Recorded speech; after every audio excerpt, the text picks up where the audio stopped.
Jacob and Mary. Tell us a little bit about TIM. TIM is the Improvised Musical, hence the acronym TIM.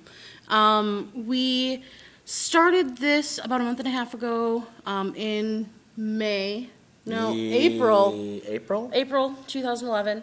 It flies by. It flies by. Time goes so fast. We have been talking about doing something like this for a long time, and we finally got around to making it happen.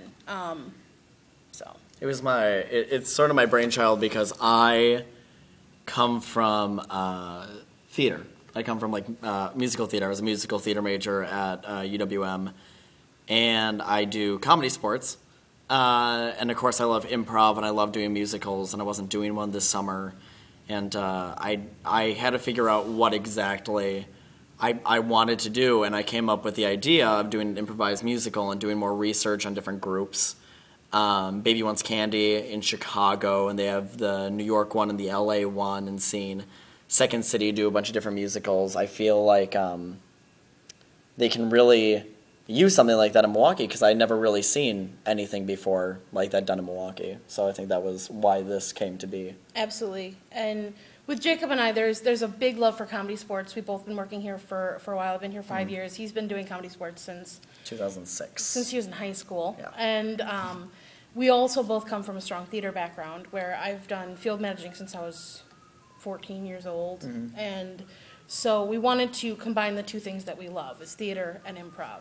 And it's been a really great process to figure out how those two things can come together and create a show. It's been great feedback, too, from people that are just excited to see the show in general.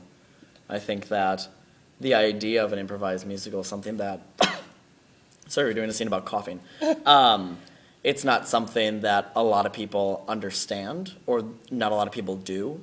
So I think just the idea of coming to see a musical that's never been done before is something that's exciting to people.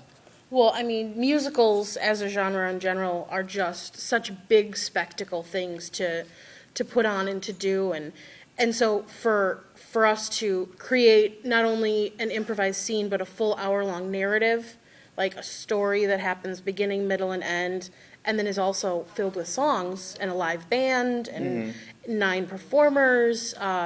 It seems like it might be a little bit of a nightmare, right? But with the right combination of people, we've been so lucky to just get a really cool group of people together to make some really funny, really great quality, both improv and music. One thing that sets us apart from, I think, other improv groups that do musicals, like Baby Wants Candy, or what is it, NC13? Yeah. Is that the other one that's in Chicago? Yeah. Is that we try to give the appearance of a Broadway-style musical.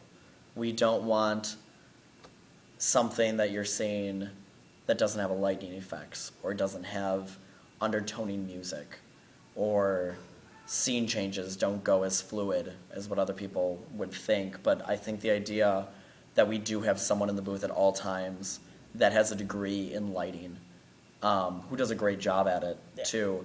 I think just the idea of having the spotlight on one person and then slowly shifting it to another way, or having the piano play the undertoning emotion, or the idea of just actors getting together and really creating an atmosphere that a musical would have, and little things like improvised choreography. Yeah, in our workshops, we do what is it? Diamond dances. Diamond dances, where everyone practices dancing the same thing at the same time, and we do rhyming exercises and things like that to make sure that the structure of the musical is still within the improv.